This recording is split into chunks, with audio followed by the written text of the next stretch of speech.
আমি নাম করব না, বাংলাদেশের একজন ফোন করেছিল আমাকে, আমার ভক্ত, বলে হুজুর আপনার বায়ান একটা খালি শেয়ার করেছে, আমার বায়ানটাকে শেয়ার করা জানেন তো? আমার বায়ানটাকে কপি করে সে খালি নিজের মোবাইলে ছেড়েছে, বলছে 3 ঘন্টার মধ্যে তার কাছে ফোন, এই হুজুরের বায়ান ডিলিট করো না হলে তোমাকে অ্যারেস্ট করা হবে। বলছে আমার বাড়িতে পুলিশ, আমি পালিয়ে গেছি, আমার বাড়ির ফ্যামিলিকে ধমকি দিয়ে গেছে, এই হুজুরের বায়ান শেয়ার করা যাবে না। তার মানে এটা বুঝতে পারলাম বেটা হাসিনা চামচা পুলিশ গুলো ভয় আমাকে খাচ্ছ তুমি।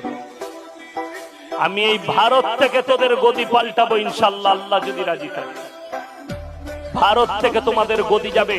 আর প্রত্যেকটা মুসলমান ভাইকে বলবো আপনারা দোয়া করবেন, নামাজি যারা আছেন ফজরের নামাজে 5 ওয়াক্তের নামাজে বাংলাদেশের জালিম সরকারের হাত থেকে মজলুম মুসলিম দিকে আল্লাহ